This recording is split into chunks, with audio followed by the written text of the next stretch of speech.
Dear students, आप सभी का स्वागत है हमारे YouTube channel Indian triple S classes में। अभी तक आप मैथ और इंग्लिश की वीडियो देख रहे थे।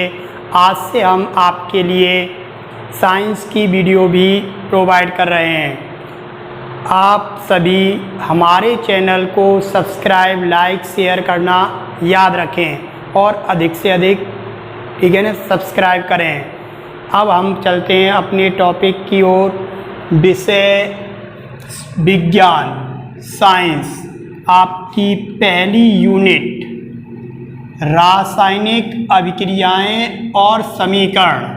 रासायनिक अभिक्रियाएं और समीकरण।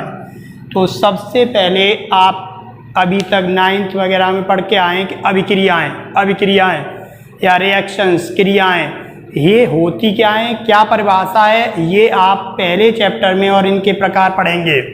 ध्यान दीजिए, सबसे पहले आपके दिमाग में ये क्वेश्चन आता है कि अभिक्रियाएं क्या हैं या रासायनिक अभिक्रियाएं किसे कहते हैं। तो आप सबसे पहले रासायनिक अभिक्रियाएं हेडिंग डालिए, रासायनिक अभिक्रियाएं। रासायनिक अभिक्रियाएं। तो ध्यान दीजिए आप सभी, जब दो या दो से अधिक अभिकारक परस्पर संयोग करके उत्पाद बनाते हैं तो यह घटना अभिक्रिया कहलाती है। या आप कह सकते हैं, जब अभिकारक अणु परस्पर संयोग करके उत्पाद बनाते हैं तो इस घटना को हम अभिक्रिया कहते हैं या रासायनिक अभिक्रिया कहते हैं। जैसे आपने कोई ए पदार्थ लिया और बी पदार्थ लिया, इन दोनों को डाल के गर्म किया तो सी और डी पदार्थ प्राप्त हुए।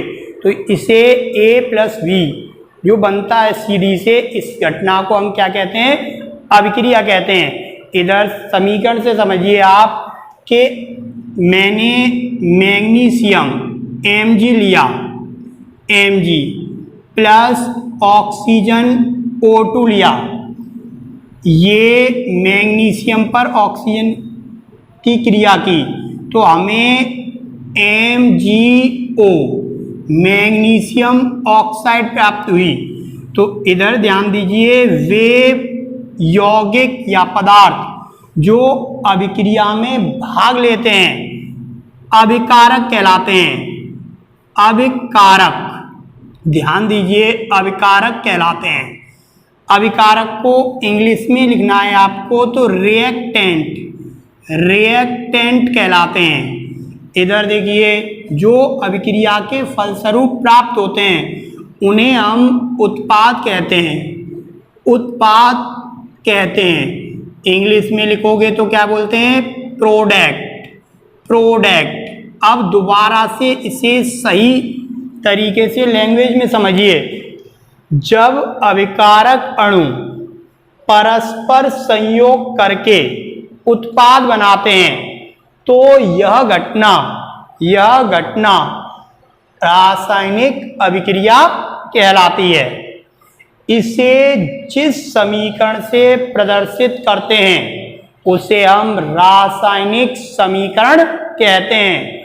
ध्यान दीजिए, जैसे मैं बोल रहा हूं, मैग्नीशियम ऑक्सीजन से क्रिया करके मैग्नीशियम ऑक्साइड बनाता है तो यह घटना क्या कहला रही है, रासायनिक अभिक्रिया। इसे हम प्रदर्शित किससे कर रहे हैं, Mg plus O2 arrow 2MgO। इसे हम रासायनिक समीकरण कहेंगे या रासायनिक समीकरण कहेंगे। ध्यान दीजिए, जब अभिकारक अणु परस्पर संयोग करके उत्पाद बनाते हैं तो यह घटना रासायनिक अभिक्रिया कहलाती है। इसे जिस समीकरण से प्रदर्शित करते हैं उसे हम रासायनिक समीकरण कहते हैं। ये दो परिभाषाएं समझ में आई। अब आप अभिकारक समझिए, वे अणु जो अभिक्रिया में भाग लेते हैं वे अणु जो अभिक्रिया में भाग लेते हैं अभिकारक रिएक्टेंट कहलाते हैं। वे अणु जो अभिक्रिया के फलस्वरूप प्राप्त होते हैं, अभिक्रिया के फलस्वरूप प्राप्त होते हैं या अभिक्रिया के फलस्वरूप बनते हैं, उन्हें हम क्या कहते हैं? उत्पाद कहते हैं। उत्पाद कहते हैं। ध्यान दीजिए, अब आपको परिभाषा मिल गई रासायनिक अभिक्रिया, रासायनिक समीकरण, अभिकारक, उत्पाद। तो अगला आपका टॉपिक है रासायनिक अभिक्रिया। रासायनिक अभिक्रिया का निरूपण,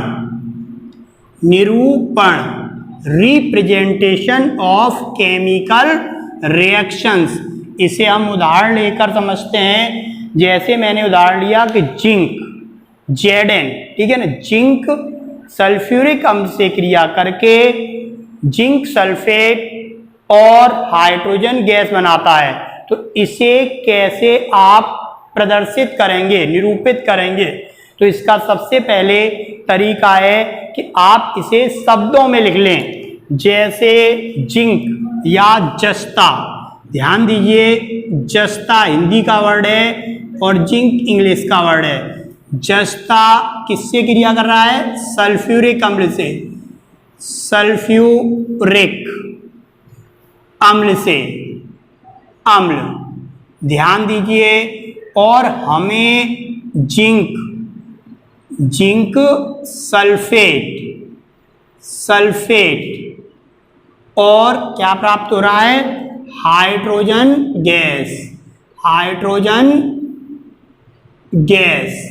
ध्यान दीजिए, सर्वप्रथम समीकरण को निरूपित करने का तरीका कि जो रिएक्शन दी गई है आपको उसे आप शब्दों में लिख लें। जैसे आपको क्वेश्चन दिया गया है कि जस्ता सल्फ्यूरिक अम्ल से क्रिया करके जिंक सल्फेट व हाइड्रोजन गैस बनाता है।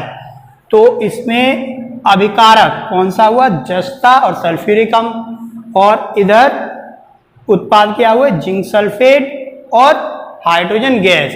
अब इन्हें सूत्रों के रूप में आप प्रदर्शित कर दीजिए। जैसे जस्ता का प्रतीक क्या है? Zn, सल्फ्यूरिक अम्ल H2SO4, एरो लगाएंगे आप, एरो। ध्यान दीजिए, अब जिंक सल्फेट का formula zinc sulphate ZnSO4 plus hydrogen gas H2, hydrogen gas. इस तरह से हम रासायनिक अभिक्रियाओं को रिप्रेजेंट करते हैं। अब आपका टॉपिक मैं यहीं पर बनाता हूं, रासायनिक अभिक्रियाओं को कैसे लिखा जाता है, रासायनिक अभिक्रियाओं का लिखना। तो ध्यान दीजिए, रासायनिक अभिक्रियाओं को लिखने का तरीका मैं इसी उदाहरण से आपको रासायनिक अभिक्रियाएं लिखना सिखाता हूं। रासायनिक अभिक्रियाओं का लिखना, हेडिंग लिखना डाल दीजिए। सबसे पहले जो रिएक्शन आपको दे रखी है उसे शुरुआत निरूपण से करेंगे, शब्दों में लिख लीजिए। जैसे उदाहरण मैं इसी को लेकर चलता हूं कि जस्ता सल्फ्यूरिक अम्ल से क्रिया करके जिंक सल्फेट और हाइड्रोजन गैस बनाता है। तो सबसे पहले आप जस्ता और सल्फ्यूरिक अम्ल अभिकारक हैं, उनके बीच में प्लस का चिन्ह लगाएंगे, और जो प्राप्त हुए आपको zinc sulphate plus hydrogen gas, ये उत्पाद हैं, इनके बीच में भी प्लस का चिन्ह लगाएंगे। अभिकारक और उत्पाद के मध्य में एरो लगा देंगे आप। इधर देखिए, अब इनकी अगर अवस्थाएं दे रखी हैं आपको तो अवस्थाएं लिख देंगे। मान लेता हूं मैं जस्ते की अवस्था ठोस दे रखी है, ठोस, क्लियर, और सल्फ्यूरिक अम्ल दे रखा है आपको विलयन के रूप में, लिक्विड के रूप में दे रखा है। ये ठोस दे रखा है और ये गैस के रूप में दे रखा है, गैस है, गैस लिखी हुई है आपकी, गैस के रूप में दे रखा है। तो ध्यान दीजिए, सबसे पहले आप इन्हें सूत्रों के रूप में प्रदर्शित कर लेंगे। जैसे जस्ते के लिए Zn प्लस सल्फ्यूरिक अम्ल के लिए क्या लिखेंगे, H2SO4, H2SO4। एरो लगा देंगे जिंक सल्फेट के लिए ZnSO4 और हाइड्रोजन गैस के लिए H2 लिखेंगे। क्लियर। इसके बाद में ध्यान दीजिए, अब आती है अवस्थाएं लिखना। तो ध्यान दीजिए, ठोस के लिए आप सॉलिड लिखते हैं तो S बना देते हैं, S। क्लियर। लिक्विड द्रव को हम इंग्लिश में क्या कहते हैं, लिक्विड कहते हैं। तो लिक्विड के लिए क्या बनाएंगे, L। विलयन के लिए L बनाएंगे और गैस के लिए G लिखेंगे, गैस के लिए G लिखेंगे। गैस को हम ऊपर की ओर एरो लगाकर भी प्रदर्शित कर सकते हैं।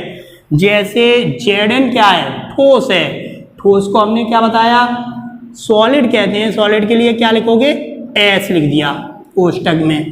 अब ये विलयन है, विलयन है तो विलयन के लिए क्या लिखोगे, L। लिक्विड के लिए L लिख दिया आपने। ये सॉलिड है तो इसके लिए S लिख दिया आपने। और ये गैस है, गैस के लिए या तो G लिख दीजिए या फिर आप एरो भी लगा सकते हैं ऊपर की ओर। ध्यान दीजिए, यहाँ पर आपने G लिखना चाहते हैं तो आप G लिख सकते हैं, अन्यथा एरो लगा सकते हैं। इधर देखिए, अब ये हुआ आपको रासायनिक समीकरण, अभिक्रियाओं को लिखना या रासायनिक समीकरण किस तरह से लिखे जाते हैं। अब बात आता है, तीसरा टॉपिक आपका आता है कि रासायनिक अभिक्रियाओं को संतुलित करना। तो अब मैं आपको सिखाता हूं रासायनिक अभिक्रियाओं को संतुलित करना। तो ध्यान दीजिए आप, रासायनिक अभिक्रियाओं को संतुलित करना बहुत ही आसान होता है। आपके में हाई स्कूल में केवल एक विधि है, हिट एंड ट्रायल विधि। बच्चों के लिए सबसे पहले यही पढ़ाई जाती है, फिर 11वीं में और विधियां आ जाएंगी आपकी, ठीक है ना। इंटर में बढ़ता हुआ चला जाएगा, लेकिन प्रारंभ यहीं से होता है। ये विधि समझ में आ जाएगी तो आपको रिएक्शन लिखने के बाद संतुलित करनी भी आ जाएंगी। तो हम एक उदाहरण लेकर आपको रासायनिक समीकरण संतुलित करना सिखाएंगे। फिर आपको ध्यान दीजिए, बहुत सी एक्सरसाइज में समीकरण दे रखे हैं, उन्हें समीकरणों को संतुलित करना। जो समीकरण आप पे संतुलित नहीं होते उन्हें आप, ठीक है ना, हमें भेजिए क्वेश्चन और हम आपको उन्हें भी संतुलित करके दिखाएंगे। ध्यान दीजिए, सबसे पहले मैं उदाहरण ले रहा हूं Mg magnesium plus O2 oxygen arrow magnesium oxide MgO। इस समीकरण को आपको संतुलित करना है, समीकरण को संतुलित करना है। तो सबसे पहले आपके दिमाग में ये क्वेश्चन आना चाहिए कि संतुलित करने से पहले संतुलित रासायनिक समीकरण किसे कहते हैं। क्लियर। तो वे रासायनिक समीकरण जिनमें अभिकारक और उत्पाद के कुल परमाणुओं की संख्या बराबर होती है या कह सकते हो समान होती है, उसे हम क्या कहते हैं, संतुलित समीकरण कहते हैं। तो एक क्वेश्चन है आपके, ठीक है ना, किताब में, संतुलित समीकरण से आप क्या समझते हैं। तो ध्यान दीजिए, वे समीकरण जिनमें अभिकारक और उत्पाद, अभिकारक और उत्पाद दोनों के परमाणुओं की संख्या समान होती है, क्या कहलाते हैं, संतुलित समीकरण कहलाते हैं। जैसे इधर देखिए, ये असंतुलित समीकरण है। क्यों है असंतुलित, Mg एक है, ऑक्सीजन के 2 हैं, लेकिन इधर ऑक्सीजन के 1 है। हमें दोनों तरफ एरो से इधर इधर या कह सकते हो राइट और लेफ्ट की तरफ परमाणु बराबर करने हैं। तो आप ध्यान दीजिए इस समीकरण पर कि Mg 1 है प्लस O2 के 2 हैं,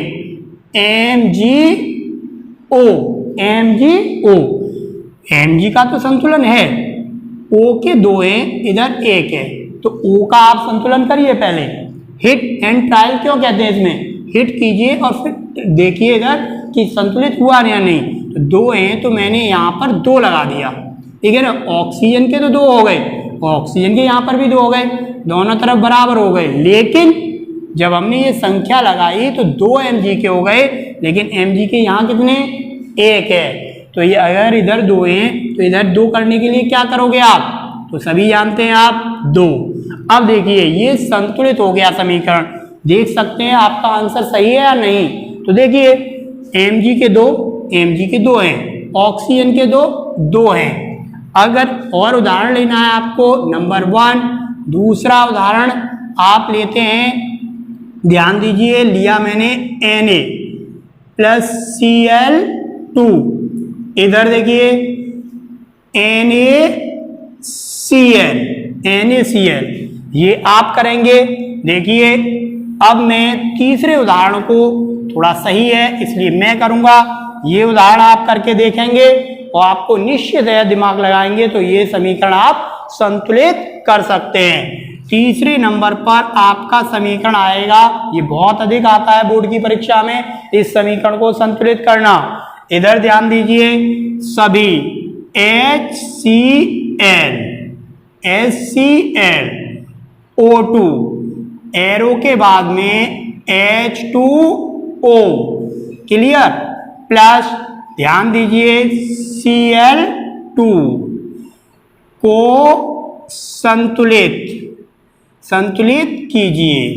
शॉर्ट में लिख दिया मैंने, इधर देखिए संतुलित कीजिए। तो सबसे पहले आप इसे सॉल्व करते समय इसे पहले नीचे उतार लीजिए, HCl प्लस इधर देखो O2, एरो लगाओ इधर, H2O और Cl2। ध्यान दीजिए आप, हमने देखा कि H के यहाँ पर 1 है, यहाँ पर 2 है, लेकिन संतुलित नहीं है। ऑक्सीजन के यहाँ पर कितने, 2 हैं, यहाँ पर 1 है।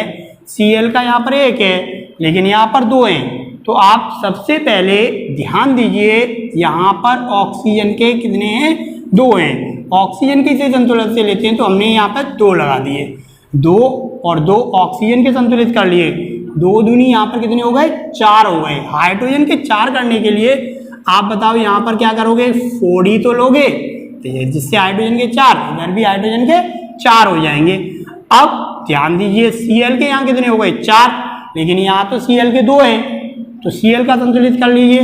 तो यहाँ पर क्या लगाएंगे संख्या, 2 दूनी 4, तो ये समीकरण संतुलित हुआ। सबसे पहले अब आप अपना आंसर चेक करना चाहेंगे कि हमारा आंसर ये सही है भी या नहीं। तो ध्यान दीजिए सभी बच्चे, इधर H के कितने हैं, यहाँ पर 4, इधर कितने 4, ऑक्सीजन के यहाँ कितने 2, यहाँ पर भी 2 हैं, Cl के 4, तो यहाँ पर भी Cl के कितने, 2 दूनी 4, समीकरण संतुलित है। ये आपको मैंने करने के लिए दिया है, इसे आप करेंगे, क्लियर। और आप ध्यान दीजिए, इस तरह से आपको एक्सरसाइज में बहुत से क्वेश्चन मिलेंगे, उन्हें संतुलित कीजिए। और आप हमारे चैनल को सब्सक्राइब, लाइक, शेयर अधिक से अधिक करें, जिससे हम आपको अगली वीडियो प्रोवाइड करा सकें। धन्यवाद।